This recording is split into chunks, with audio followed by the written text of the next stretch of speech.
Coffee पर Kurukshetra show में मेहमानों द्वारा व्यक्त की गई राय और कमेंट्स उनके निजी विचार हैं। मेहमानों की राय को इंडिया टीवी या शो के होस्ट की राय ना मानी जाए। इंडिया टीवी का मकसद किसी भी व्यक्ति या वर्ग की भावना को ठेस पहुंचाना नहीं है।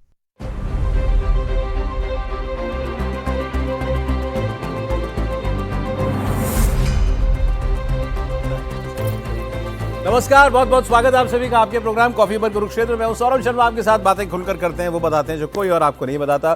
प्रदीप सिंह जी आ चुके हैं स्टूडियो में। सर बहुत स्वागत है आपका। आलोक मेहता जी भी आ गए। सर बहुत स्वागत है आपका। नमस्कार। इंडिया टीवी के पॉलिटिकल एडिटर देवेंद्र पराशर हमारे साथ हैं। तो हाई कमान कैसा हो, अब नारा मैं नहीं बोलूंगा हाई कमान कैसा हो, राहुल गांधी जैसा हो या नरेंद्र मोदी जैसा हो।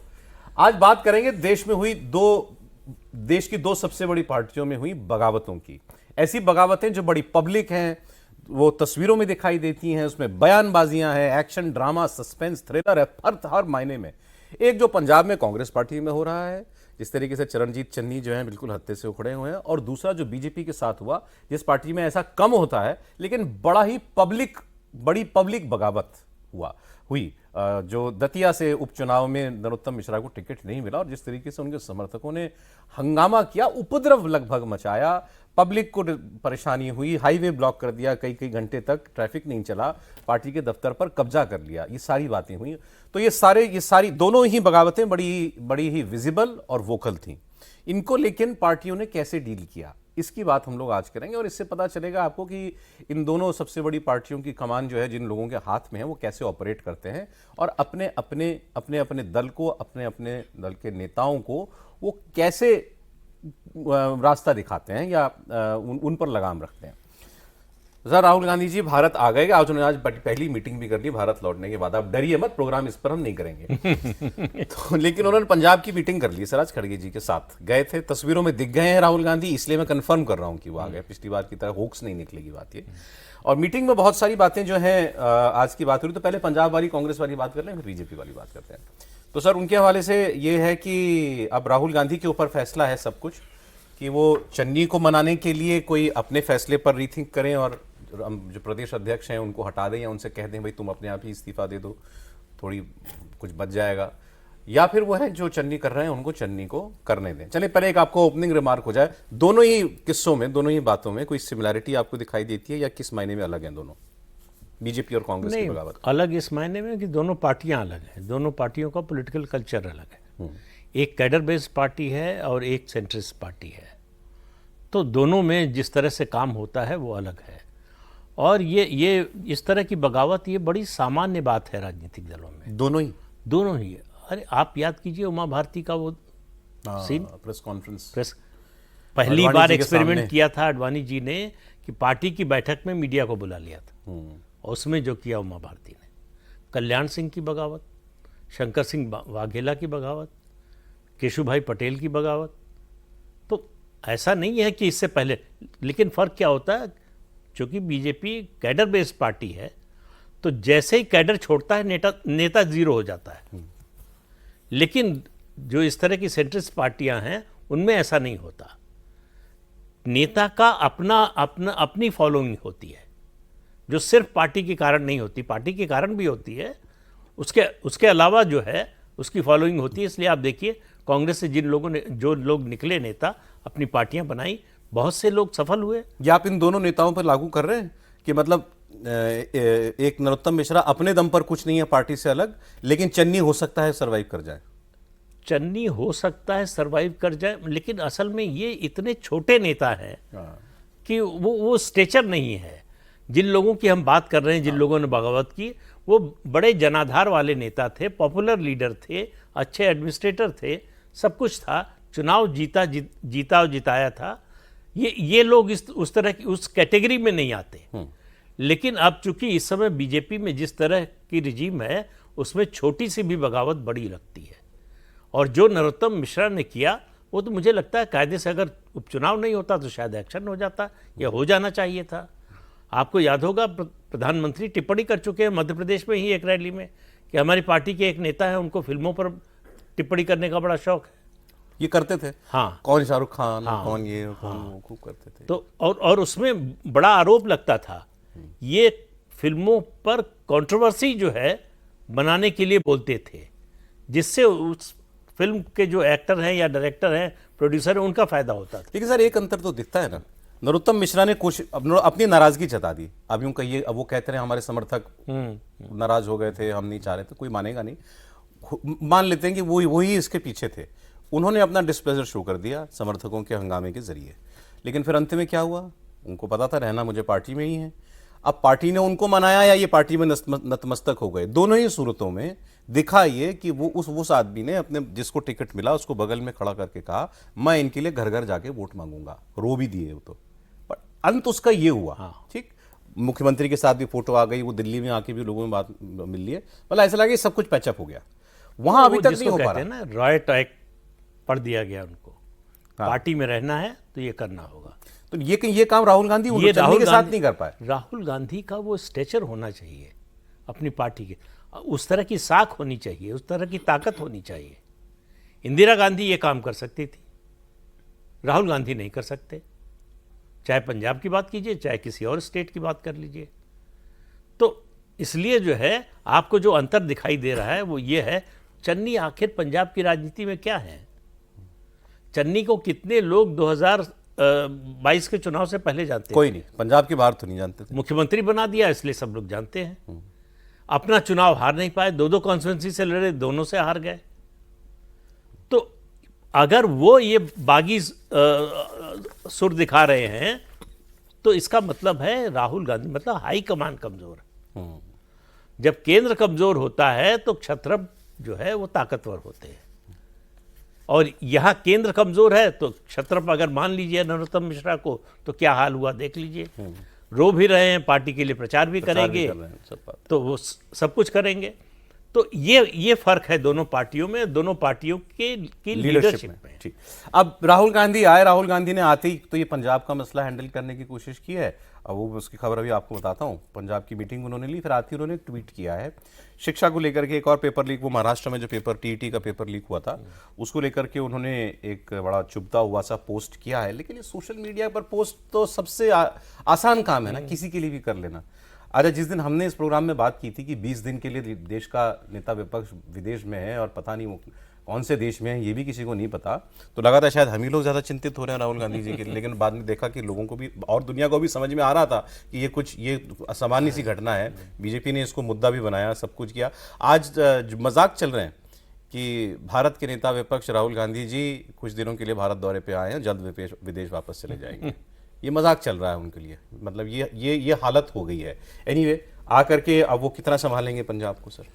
देखिए, पंजाब इसलिए नहीं संभाल सकते कि देखिए उनको जिस हिसाब से, या तो उनको हैंडल करने वाले, पहले जैसे आपने कहा कि पहले जो नेता रहे उनको दूसरा आदमी अहमद पटेल हैं कि गुलाम नबी आज़ाद हैं, वो लोग बात करके उसको कन्विंस करते थे। भेजा तो बघेल जी को, 5 दिन रह के आए। तो वही तो बोला, बघेल जी का क्या मतलब, वो तो जो कुछ करना है यहाँ करेंगे। खड़गे जी क्या करें, खड़गे जी ने तो कुछ बात की थी।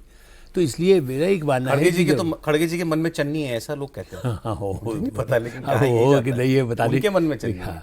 तो ये इसलिए कि उसके बाद अंबिका सोनी अब रही नहीं, जो चन्नी के मतलब सबसे ज़्यादा उनको बनाने में उनका योगदान था। आज यदि वो होती कि भाई तुम समझाओ, प्रॉब्लम ये है किसी भी हाईकमांड में पहले होता है कि बीच में कोई आदमी, परिवार में भी आप जब होता है कोई दादाजी है तो कहेंगे दादाजी समझा दें, दादाजी ने हो तो दादी जी समझा दें कि माँ समझा दें, मैंने उसको परिवार की तरफ भी आप मानिए, तो कोई ना कोई आपका बीच में डायरेक्ट आप आएगा तो या तो इस पार या उस पार हो जाएगा, जिसको बहुत गुस्सा आता है। तो ऐसी स्थिति में यहाँ वैसा हाई कमांड है नहीं भाई, वरना आप तो मेटाफोरिकली स्पीकिंग भी और इन रियलिटी भी परिवार है। बस परिवार तो है ना, लेकिन उसमें भी हैंडल करने के लिए अब प्रियंका गांधी भी देश के बाहर है, जहाँ भी है पता नहीं वो कहाँ है, वो भी उनका भी सस्पेंस है, वो भी वायनाड नहीं गई हैं। इसलिए परिवार काली समस्या ये है कि कौन हैंडल करे। एक आप ये बताइए ना, जो भी स्टेटमेंट दे रहे हैं जयराम रमेश का क्या कोई है रोल? आप पता वायनाड पे राहुल गांधी नहीं गए, प्रियंका गांधी नहीं गई, बहुत बड़ा लैंडस्लाइड हुआ। हाँ। तो उस पे कांग्रेस का जवाब क्या आया कि वो भाई वीआईपी विजिट तो वहां कराई जाती है जहां पर स्थानीय सरकार काम ना कर रही हो। तो केरल में हमारी सरकार बढ़िया काम कर रही है, तो वहां इनके जाने की क्या, ये वहां जाएंगे तो व्यवधान ही होगा। यही नहीं, यही कहा कि व्यवधान होगा, व्यवधान होगा। आप बताइए, जबकि उनको ये मालूम नहीं है कि पहाड़गंज में आग लगी थी, राजीव गांधी खुद खड़े हो गए थे जाकर के पहाड़गंज में आग लगने पर भी। तो और दूसरा, जैसे आपने देखा जननगरी में जब बाढ़ आई थी वो हालत खराब, राजीव गांधी गए और उतर गए कीचड़ में, एसपीजी वाले ने ऐसे पैर रखा फिर ऊपर कर लिया, राजीव गांधी को। हाँ, सबका एक्सप्लेनेशन कॉल हो गया, नाले में चलाया गया 2 दिन। वीआईपी उतर गया, आप कैसे नहीं उतरे? तो ये मतलब यदि आपको लगता है मैंने हो सकता है वो चूंकि नीचे से नौकरी करके आए थे, लेकिन राजीव गांधी दूसरा उदाहरण है। हाई कमांड के नाते अर्जुन सिंह को बनने के 2 हफ्ते 3 हफ्ते बाद हटा करके चीफ मिनिस्टर से हटा के गवर्नर बना दिया गया। तब बहुमत था अर्जुन सिंह का।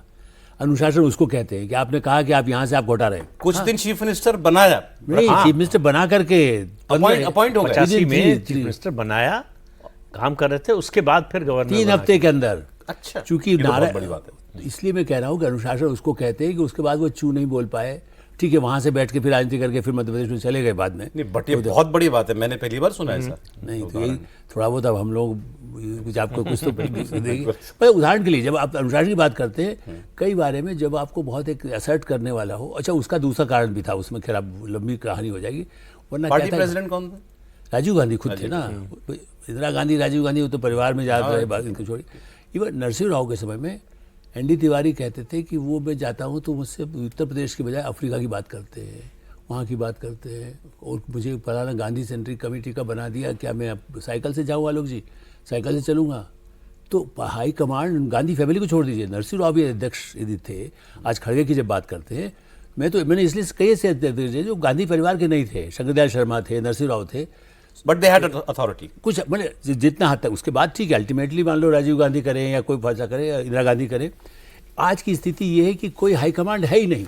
आप जो कह रहे हैं हाई कमांड कैसा हो, सवाल ये कि हाई कमांड हो क्या?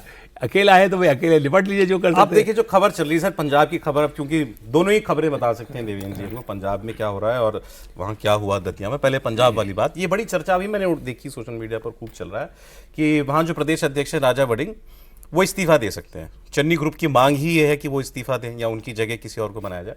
तो क्या हो सकता है कांग्रेस को ये कॉम्प्रोमाइज फार्मूला निकाले कि चन्नी उनसे कहें वड़िंग से कि भाई तुम इस्तीफा दे दो, और ना वो रहे ना चन्नी ग्रुप से किसी को बनाया जाए, किसी न्यूट्रल आदमी को प्रदेश अध्यक्ष बना दिया जाए। इसकी चर्चा जो है काफी चल रही है, लेकिन इसका मतलब ये होगा कि राहुल गांधी और मल्लिकार्जुन खड़गे अपने ही किए फैसले पर वापस आए। इसका संदेश ये जाएगा, क्या ये करेगी कांग्रेस? और राहुल गांधी के लिए तो बड़ा मुश्किल होगा, खासतौर पे तब जब उनके अपने स्वभाव के हिसाब से देखें कि जिस तरह के वो फैसले ले लेते हैं तो उसके बाद टिके रहना आदत रहती है, अड़ियल। और ये तो उन्हीं की पसंद है, राजा वड़िंग खूब व्यक्तिगत पसंद है, कैसे आप कहें, क्योंकि ऐसा नहीं है कि राजा वड़िंग का कोई पंजाब में जाना धार हो या बाकी नेता उनके साथ पसंद करते हैं। चन्नी का तो नाम आ रहा है, बाकी दूसरे नेताओं को भी देखें तो आज उनके साथ एक तरह से प्रमुख नेताओं में कोई भी नहीं है।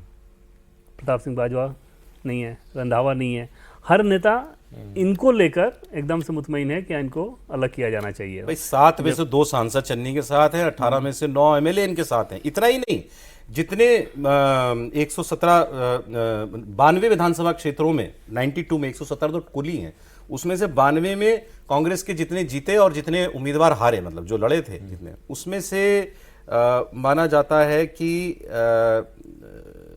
117 में से 92 हारे या जीते कैंडिडेट वो उनके साथ है, 117 में से 92। जो चन्नी के साथ नहीं भी है ना सौरभ, वो राजा वड़िंग के साथ नहीं है।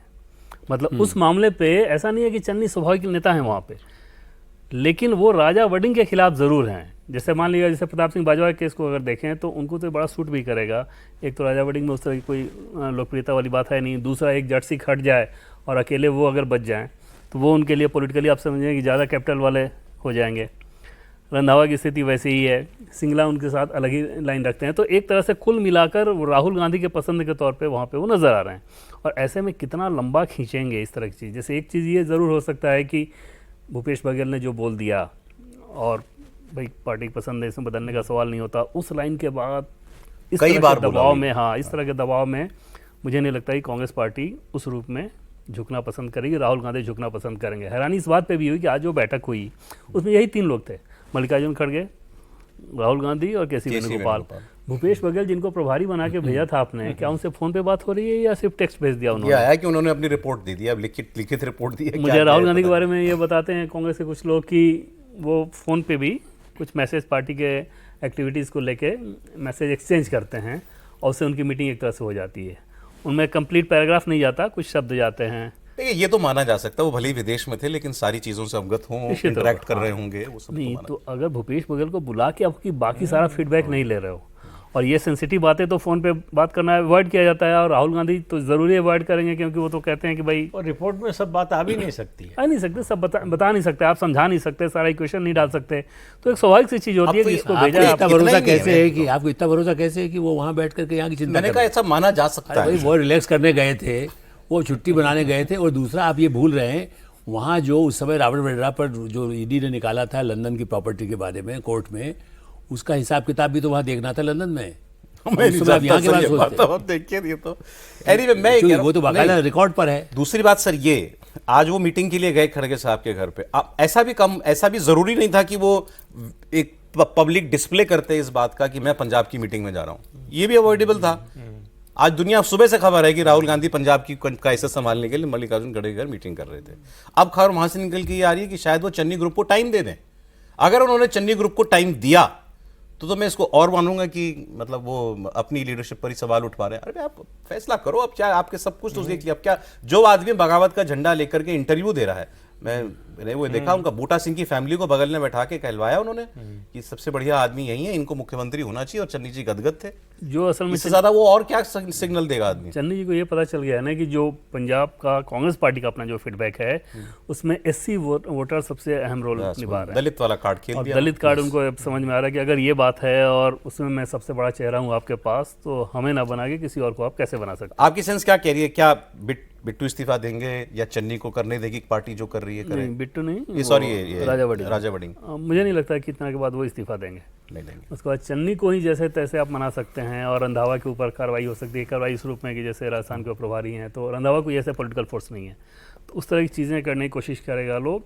चुनाव से इतना पहले प्रदेश अध्यक्ष आपने बना दिया, जट सिख बनाया, उनको हटाना फिर ये एम्बैरेसमेंट कांग्रेस के लिए मानते हैं या निजी तौर पर राहुल गांधी के लिए? राहुल गांधी के लिए निजी तौर पे। Embarrassment है। बाहर से तो लोग देखेगा कांग्रेस पार्टी के तौर पे, लेकिन जो कांग्रेस के अंदर है वो जानते हैं कि राजा वड़िंग सिर्फ राहुल गांधी की चॉइस है, इसलिए वहाँ पे हैं। ठीक। अब जरा बीजेपी की बगावत की बात कर लें। आपने कहा कि जो हुआ वहां पर ऐसी कोई अनोखी बात नहीं थी, आपने उमा भारती का उदाहरण दिया, मध्य प्रदेश वाले ही उदाहरण है वो। एक चीज़ और बीच में, और इसमें एक चीज़ जोड़ दूं, जैसे उसमें ये भी कहा गया था राजा वड़िंग को कि सलाह दी गई थी कि कुछ लोगों ने उनको कहा कि क्यों नहीं आप खुद इस्तीफा दे रहे हैं। तो जो हमें सोर्सेज से जानकारी मिली, उनका ये कहना था कि मैं अपने से कैसे दे दूं, पार्टी ने मुझे बनाया है, और पार्टी जब कहेगी तो करूँगा, ऐसे कैसे दे दूँ। मेरे खुद क्यों देगा वो आदमी? पार्टी में राहुल पंजाब में गांधी ये बात खूब चल रही है, नहीं ये बचाने के लिए कि भाई चुनाव का समय है और ऐसा कुछ चल रहा है, तो अगर आप दे भी ये हमने देंगे। डिस्कस किया था ना एक बार प्रोग्राम में।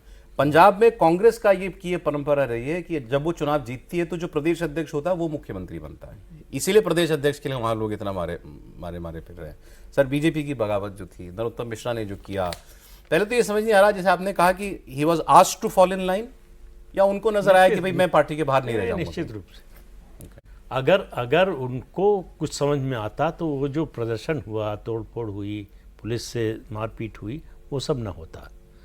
उनको ये गलतफहमी हो गई कि हम बहुत बड़े नेता हो गए और हम अपनी ताकत दिखाएंगे तो हाईकमान जो है झुक जाएगा, और कुछ घंटे लगे उनकी ये गलतफहमी दूर होने में।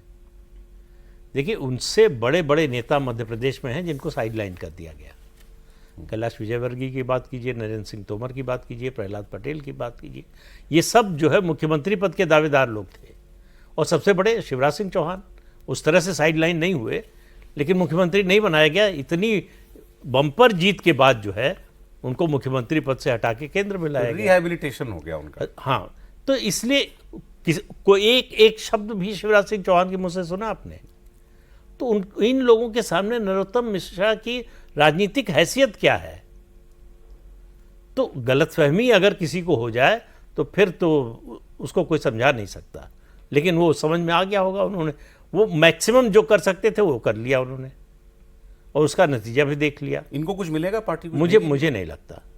पार्टी जिस तरह से काम करती है, देखिए ये पार्टी न तो अपोजिशन के न अपने लोगों के ब्लैकमेल में आती है। आप दबाव डलवा कर नहीं कर सकते। आप धैर्यपूर्वक चुपचाप इंतजार कीजिए, आपको जो है मिल भी सकता है, नहीं भी मिल सकता है। लेकिन अगर आप ये सोचें कि हम आंख दिखाएंगे और डर जाएंगे ऊपर वाले, ये नहीं होने वाला। ये मोदी शाह से पहले की बीजेपी के लिए ऊपर भी लागू होता है? पहले भी होता है, तरीका अलग था, उन लोग अलग थे, काम करने का तरीका अलग था। भाई आखिरकार शंकर सिंह वाघेला गए, अरे केशव भाई पटेल गए ना, पार्टी छोड़ के चले गए। कोई कोई मनाने नहीं गया, अलग पार्टी बना ली उन्होंने। कल्याण सिंह गए, उत्तर प्रदेश में उनसे बड़ा कोई नेता नहीं था उस समय भारतीय जनता पार्टी का, लेकिन वो गए। तो इसलिए जो है हर चीज़ की एक सीमा होती है, उस सीमा के अंदर आपकी शिकायत है तो सुनी जाएगी, आपकी बात है तो सुनी जाएगी, लेकिन पार्टी ने एक रेड लाइन तय की है, लक्ष्मण रेखा तय की है, उसको आपने पार किया तो उसके बाद कुछ नहीं होगा। ये वही पार्टी है जिसने अपने राष्ट्रीय अध्यक्ष को पार्टी से निकाल दिया, बलराज मधोक को। ये वही पार्टी है जिसने अपने राष्ट्रीय अध्यक्ष को, मतलब सिटिंग प्रेसिडेंट के खिलाफ पार्लियामेंट्री बोर्ड में निंदा प्रस्ताव पास हुआ अडवाणी जी के खिलाफ, जो पाकिस्तान चले गए थे, हाँ। जिन्ना वाला प्रकरण जो था, जिन्ना को सेक्युलर कह दिया था, सेकुलर कह दिया। तो इसलिए जो है कि नरोत्तम मिश्रा जो है इस तरह की बगावत करेंगे और पार्टी कहेगी नहीं नहीं नहीं अब आपको टिकट दे देते हैं, आप ही लड़िए, तो ये तो नहीं होने। कैसे हैंडल किया नरोत्तम मिश्रा को बीजेपी ने? इसके स्टार्टिंग को अगर देखें सौरभ, तो स्टार्टिंग ये हुआ कि एक तो नरोत्तम मिश्रा ने मध्य प्रदेश में अपने आप को इस रूप में प्रचारित कर रखा है कि गृह मंत्री अमित शाह के बहुत करीबी है। अच्छा, एक समय था जब तक वो करीबी थे, लेकिन 2020-21 के बाद वो चीज़ है नहीं। करीबी कब हुए थे कि जैसे जब अमित शाह जी के ऊपर केस वेस जैसी चीज़ें जब चल रही थी, एक परेशानी वाला जब दौर था, तो उस समय वो दतिया पीठ जो है वहाँ पे वो जाते थे। आमतौर पे आप देखेंगे कि नेताओं का बड़ा वो रहता है दतिया जाने का। तो ये लोकल लेवल के क्योंकि थे, तो ये बहुत अच्छे तरीके से उनको फैसिलिटेट करते थे, तो एक अच्छा रिश्ता बन गया था। बाद में उसी को उन्होंने कंटिन्यू रखा, लेकिन जैसे ये पता चला कि ये तो अब बहुत ज़्यादा अपने आप को हाईलाइट करते हैं, बहुत ज़्यादा नरोत्तम मिश्रा वोकल खूब हैं, कुछ लोगों की मदद भी करते हैं, ठीक, तो जिनकी मदद करेंगे वो इनके बारे में बड़े इनके प्रशंसक हो जाएंगे, लेकिन ज़्यादातर इनके विरोधी हैं। तो इस बार क्या हुआ कि पिछला चुनाव वो हारने के बाद फिर ये उपचुनाव हो रहा है, क्योंकि जो जीता कैंडिडेट उसको सजा हुई, सीट खाली हुई, तो पहले से उन्होंने एकदम ये मान कर डिस्प्ले करना शुरू कर दिया कि मैं तो चुनाव लड़ रहा हूँ। वो बात पहली बात यहाँ पर जब पहुँची तो वो खराब नागवार गुजरी। मुख्यमंत्री मोहनलाल यादव ये जानते हैं कि इस तरह के व्यक्ति को अगर टिकट दिया जाए, चुनाव जीत जाए तो मंत्री बनाना पड़ेगा, और ये फिर बाकी नेताओं की तरह, चाहे कैलाश विजयवर्गीय हों, प्रहलाद पटेल हों, राकेश सिंह हों, उन लोगों की तरह नहीं है, ये बहुत ज़्यादा वोकल होंगे, एक ऑरा बनाने की कोशिश करेंगे, तो उनके लिए थोड़ा डिस्कम्फर्ट होता। तो वहाँ से जो फीडबैक आया था सौरभ पार्टी के पास कैंडिडेट देने को लेके, उनमें 3 नाम आए थे। पहला स्वाभाविक तौर पर नरोत्तम मिश्रा, जिनके बारे में सामान्य धारणा ये है कि दिल्ली में बहुत करीबी हैं, और बाकी 2 नाम ओबीसी के थे। पहले नाम पे नरोत्तम मिश्रा ही थे। फिर जब यहाँ से पूछा गया कि क्या स्थिति है, तब बताया गया कि अगर इनको टिकट दिया गया तो फिर से पार्टी हारेगी यहाँ पे, अच्छा, ये चुनाव नहीं जीत सकते। और 2 ओबीसी दिया गया था, उसमें यह था कि फिर नरोत्तम मिश्रा का काट के ओबीसी को नहीं दिया जा सकता था, ब्राह्मण का टिकट काट के आप ओबीसी को दें, या दूसरी बात मुख्यमंत्री खुद ओबीसी हैं तो उसकी ज़रूरत नहीं थी। तो वहाँ पर फिर बोला गया कि आप दूसरा कोई कैंडिडेट लेकर आएँ जो ब्राह्मण पृष्ठभूमि से हों, विद्यार्थी परिषद द्वारा से निकले हुए हैं वो तिवारी जी, तुरंत उनको टिकट दिया गया। इनको ये अंदाज़ा नहीं था कि ऐसा होगा। जब रिवोल्ट हुआ सौरभ, तो प्रदेश अध्यक्ष ने इनसे बात की, और प्रदेश अध्यक्ष ने जब बात की तो इनका जो जवाब था, उसके बाद ये गए भी वहाँ मिलने, तो इनका जो अंदाज, जो जवाब, जो चीज़ें इन्होंने कही, उसके बाद प्रदेश अध्यक्ष ने दिल्ली में रिपोर्ट किया कि जब दिल्ली से पूछा गया कि क्या चल रहा है, कैसे ऐसे हो रहा है, तो बीजेपी के राष्ट्रीय अध्यक्ष को उन्होंने ये सूचना भेजी कि ये हमारे वश में नहीं है, कंट्रोल में नहीं, हमारे कंट्रोल में नहीं है। जाहिर तौर पर बड़ी बड़ी बातें वो कर रहे थे। तो जो हमें सोर्सेज से जानकारी मिली, फिर राष्ट्रीय अध्यक्ष ने उनको दिल्ली बुलाया, बुला के पूछा गया कि क्या है ये, तो उन्होंने अपना दुखड़ा रोना शुरू किया कि मुझे राज्यसभा नहीं दिया गया, मुझे प्रदेश अध्यक्ष नहीं बनाया गया, इस तरह की चीज़ें। राष्ट्रीय अध्यक्ष उन सारी चीज़ों पर बहुत ध्यान नहीं दे रहे थे। बोले कि जो हो रहा है ये क्यों हो रहा है, तो क्या हो रहा है, जो भी अभी तक आपको दिया गया पार्टी नहीं दिया, और आगे भी कुछ और देना होगा तो पार्टी ही देगी, लेकिन इस तरह की चीज़ तो बीजेपी में बिल्कुल नहीं बर्दाश्त की जाएगी। उसके बाद उनको सख्त संदेश मिल गया कि अगर दिल्ली में बीजेपी के राष्ट्रीय अध्यक्ष इस बात को कह रहे हैं और वो सुनने के तैयार नहीं थे कि आप क्या कहना चाह रहे हैं, वो ये था कि भाई पार्टी का डिसीजन है और आगे भी कुछ करना होगा तो पार्टी कर लेगी। तो वो बीजेपी में सौरभ तय बात थी कि उसके बाद वो थोड़ा भी वहाँ पे दिखाते तो थोड़ी देर बाद एक प्रेस रिलीज आता और 6 साल के लिए उसमें कुछ कुछ बातें लिखी गई होती। उस मामले में डिसिप्लिन को लेके वहाँ पर बिल्कुल बर्दाश्त नहीं किया जाता इस दौर में। दूसरी चीज़ कि क्योंकि कैडर बेस्ड पार्टी है तो सब नेताओं को भी इस बात समझ में आ जाती है कि जो भी आपका जलवा है तब तक है जब तक आप इस पार्टी में बने हुए हैं। ठीक है। अब मैं तो आपने कहा, मैं इमेजिन करने लगा कि चरणजीत सिंह चन्नी राहुल गांधी के सामने बैठे हुए हैं, राहुल गांधी ने उनको अपॉइंटमेंट दिए। नहीं, पहले तो वो देश में नहीं थे। दूसरा, राहुल गांधी का अपॉइंटमेंट मिलना इतना आसान काम नहीं है सर। अरे चीफ मिनिस्टर, ये कर्नाटका वाले सीएम, डिप्टी सीएम, ये दिल्ली आके लौट जाया करते थे, इनको नहीं मिलता था 1 घंटा मिलने के लिए राहुल गांधी से। तो चन्नी जी सोच रहे हैं कि हमको मिल जाएगा। पुराना कल्चर है, हाँ। केवल राहुल गांधी की बात नहीं है। अच्छा, गांधी जल्दी नहीं मिलते अरे किसी से। वसंत दादा पाटिल अपॉइंटमेंट लिया, टाइम लिया इंदिरा गांधी से मिलने के लिए, प्राइम मिनिस्टर थी, 3 दिन दिल्ली में रहे। फिर आर.के. धवन को कह के गए कि कह देना इंदिरा जी से कि अब बुलाने पे भी नहीं आऊँगा। अच्छा, हाँ सर। हाँ नहीं, मतलब उस तरह का तो हमेशा रहा है कि अभी खाली की बात कर रहे हैं मिश्रा, नरोत्तम मिश्रा की, ये भी तो होता है ना कि इतना ज़्यादा गलतफहमी उनको क्या होगी कि शायद अमित शाह जी उनको कह देंगे कि भाई अरे अरे हो रहा है, गड़बड़ हो गया तो उनको संभाल लेंगे। एक अहंकार और गलतफहमी लगातार इस तरह की जिसको भी रहती है। अब चन्नी को भी, उनका कोई गॉडफादर यहाँ ऐसा तो नहीं ना, राहुल गांधी का यदि गॉडफादर दूसरे के लिए है। तो ये तुलना की जब बात करते हैं तो बीजेपी का जो जिस तरह का इस समय फ्रेमवर्क है, दूसरा हर एक को अपनी कमी भी, देखिए कितना ही ओवर कॉन्फिडेंस हो, अंदर जो आपका जो भी आया है, आदमी ने क्या खाया है क्या पिया है वो सभी पता रहता है ना। तो उस हिसाब से मैं तो खाया पिया कह रहा हूँ। जैसे आदमी जब एक्सरे के लिए जाएंगे तो डॉक्टर के सामने आप झूठ बोलेंगे, वो कहेगा दिखाई दे रहा है तुम क्या कर रहे हो। So after all home minister रह करके उन्होंने, तब भी वो असल में होम मिनिस्टर की तरह से वो मुख्यमंत्री अपने को प्रोजेक्ट करते थे मीडिया के, हाँ, कि नेक्स्ट इन लाइन में ही हूँ। और अच्छा दूसरा, मीडिया फ्रेंडली, मीडिया में भी अपनी इमेज उन्होंने बनाई थी काफ़ी अच्छे ढंग से, मतलब उनके प्रशंसक थे। अच्छा, उसमें आप ये भी कह सकते हैं कि ब्राह्मण वाला जो भी अपना रौब था, तो हो सकता है मीडिया में ब्राह्मण ज़्यादा हो, वहाँ पर ऐसे लोगों को भी अपना प्रभावित किया, मतलब उस जातिगत वो भी काटते थे। वो मीडिया फ्रेंडली तो इतने थे कि माइक लगे और चिंता नहीं, गाली निकली तो निकली मुझसे। हाँ। कितने वीडियो मैंने देखे हैं इनके। तो उसके बल फोन पे बात कर रहे हैं, क्या उससे सबको उनको ज़्यादा ओवर कॉन्फिडेंस था कि हम कर सकते हैं। भाई आप जैसे मध्य प्रदेश में ही कमलनाथ एडमिनिस्ट्रेटर की तरह थे ना, इसलिए नहीं ज़्यादा चल सकते, वो किसी को सुनते नहीं थे, किसी बात नहीं, अपना जो करना है करेंगे। मीडिया भी क्या है, कौन मालिक तुम्हारा, बताओ क्या है, आपके मालिक कौन है, तो उससे नहीं चल सकता है। नरोत्तम मिश्रा को भी इतना ज़्यादा गलतफहमी हो गई थी कि वो करेंगे। कांग्रेस में स्थिति ये है कि कोई, मैंने इसलिए कहा कि दूसरा लाइन भी नहीं है।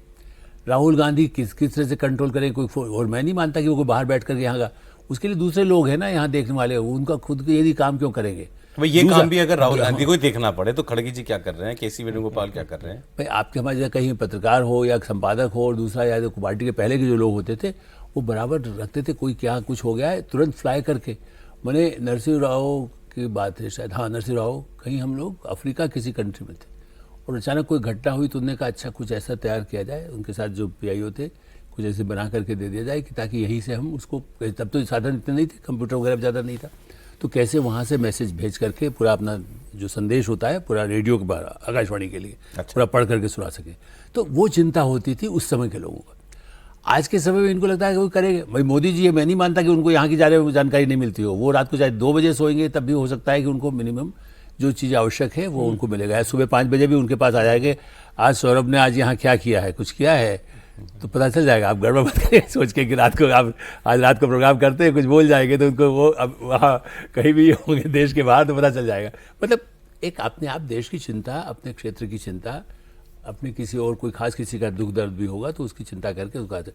राहुल गांधी में कोई ऐसा दिखता है आपको किसी के लिए उन्होंने किया? मेरे हिसाब से कुछ लोगों से करते होंगे, मैं नहीं जानता, ये भी हो सकता है हम लोग तो उतना ज़्यादा कोई नहीं देते, लेकिन जितना भी फीडबैक है किसी वर्कर के साथ भी कोई जाके लोगों, वर्कर क्या पार्टी के जनरल सेक्रेटरी है, उनसे लोगों से कभी वो नहीं मिलते थे राहुल गांधी, कोई प्रदेशों के खास करके। यहाँ वाले ठीक है, उनके जो लोग हैं अपना उनसे कहते हैं आप बात करेंगे, 2 घंटा उनसे डिस्कस कर लेंगे।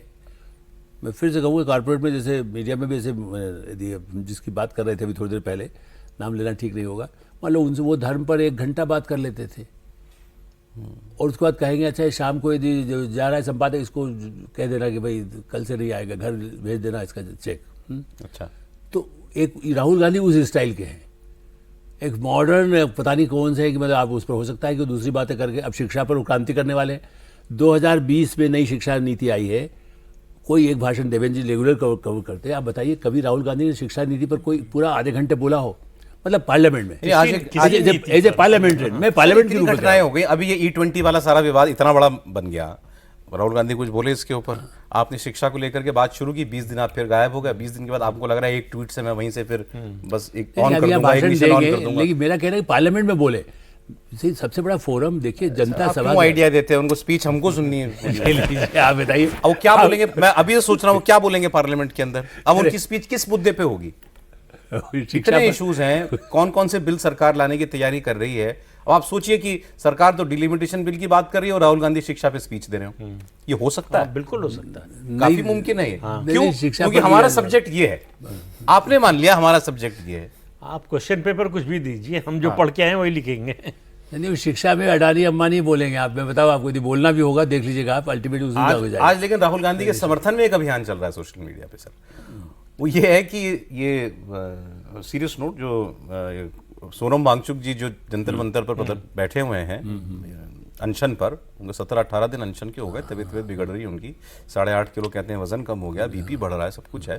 तो उनको सब नेताओं ने अपील की है कि आप अपना अनशन तोड़ दीजिए। अखिलेश यादव ने अपील की, उद्धव ठाकरे ने अपील की है, केजरीवाल जी इनसे कल परसों जाके मुलाकात करने वाले हैं, और वो उस अभियान से जुड़े हुए लोगों ने एक लिस्ट जारी की है कि हमने इन नेताओं से अपने मंच पर, हमारे मंच पर आने की अपील की थी। तो वो कह रहे हैं कि आ जाइए, इतिहास में सही पक्ष के साथ जुड़े हुए दिखिए आप। तो उसमें ये चल रहा था कि लोग भाई राहुल गांधी क्यों नहीं जाते, कि राहुल गांधी क्यों नहीं बोलते उनके फेवर में, उन लोगों के। तो उनके राहुल गांधी को बचाने के लिए बहुत सारे लोग आ गए, क्यों जाए राहुल गांधी, क्यों हर मुद्दे पर राहुल गांधी से बुलवा गड़बड़ थोड़े चल रही है। वहाँ कुछ गड़बड़ हो तब जाएंगे ना। ये है कि मतलब भाई राहुल गांधी से उनके समर्थक वर्ग की अपेक्षाएं बहुत हैं। होना भी चाहिए, पार्टी के सर्वे सर्वा हैं और चश्मो चिराग हैं भाई नेहरू गांधी परिवार के। लेकिन सोनम वांगचुक का खेल तो अमित शाह ने कर दिया, 7 जिले बना दिए हाँ, लद्दाख में, और अब जो है उन 7 जिलों को सबको ऑटोनोमस हिल काउंसिल का दर्जा दे दिया है। तो अब स्टेट की जो उनकी मांग थी, उस मांग का कोई आधार ही नहीं रह गया। वहाँ सब कुछ जो है वो इलेक्टेड, जो लोकल बॉडी इलेक्टेड होगी उसके हिसाब से चलेगा। राहुल गांधी क्यों नहीं बोलते लेकिन सर ये कॉकरोच पार्टी पे और इन सब पे? भाई ये किस हिसाब से बोले, मतलब कोई पक्ष लेना पड़ेगा ना, आपको स्टैंड लेना वो पड़ेगा। धर्मेंद्र प्रधान के इस्तीफे को लेकर अनशन पे बैठे हैं। किसी के हाँ भाई, आपने प्रधानमंत्री तक पे तो आरोप लगा लिया, अनशन में बैठे क्या किसी पर? अरे आप संसद में बैठ नहीं पाते, अनशन में बैठने की बात मैं ये नहीं कह रहा कि राहुल गांधी अनशन करें, राहुल गांधी उन लोगों के समर्थन में वहां क्यों नहीं जा रहे, ये सवाल उठ रहा है बार बार। भाई उनको लगता होगा, अब मुझे मालूम नहीं क्यों नहीं बैठ रहे, लेकिन लगता होगा कि उनका मुद्दा बड़ा हो गया, वो बड़े हो जाएंगे। भाई हमारे मुद्दे, हम मुद्दा उठाते हैं कोई साथ ही नहीं देता, हमारी पार्टी तक के लोग साथ नहीं देते, तो हम दूसरे के मुद्दे में क्यों जाएं उनको जो है सपोर्ट करने के लिए और उनका मुद्दा उठाने के लिए।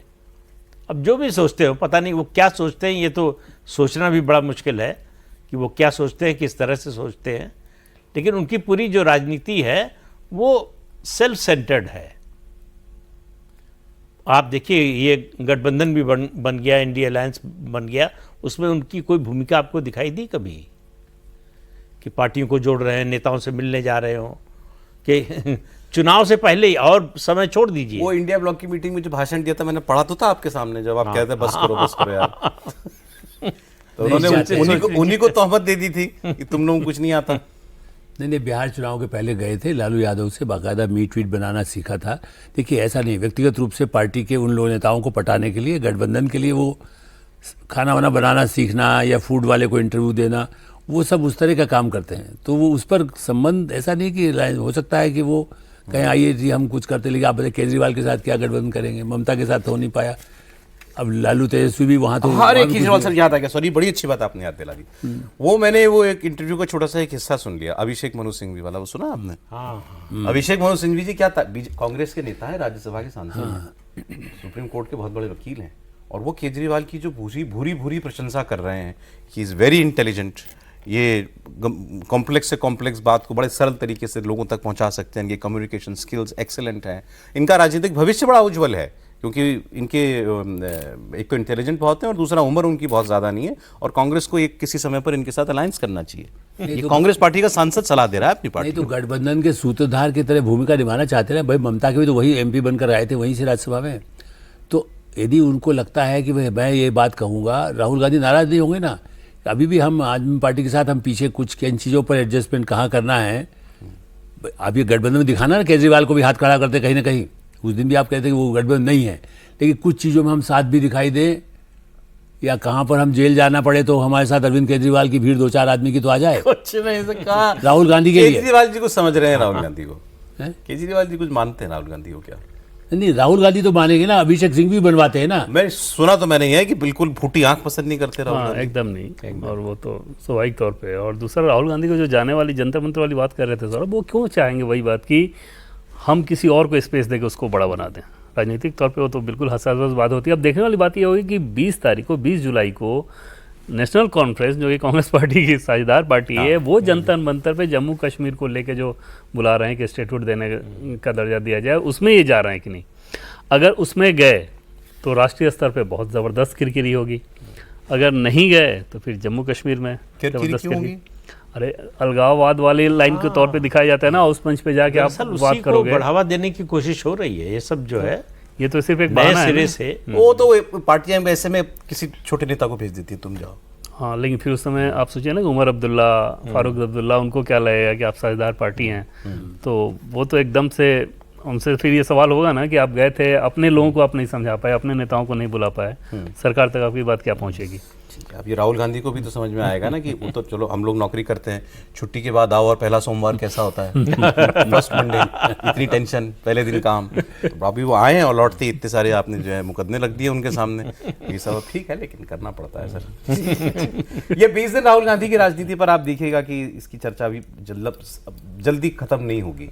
लीडर ऑफ अपोजिशन 20 दिन की संसद छुट्टी तक बना करके, के सत्र तक तो चलेगी। मानते हैं ना आप इस बात को? हाँ। ये पीछा नहीं छोड़ने वाला उनका भी जल्दी। ठीक है सर, आपने मेरी हाँ में लाई, बहुत शुक्रिया, बहुत धन्यवाद प्रदीप जी, आलोक जी बहुत शुक्रिया, देवेंद्र बहुत धन्यवाद आपका। कॉफी पर कुरुक्षेत्र में इतना ही अब।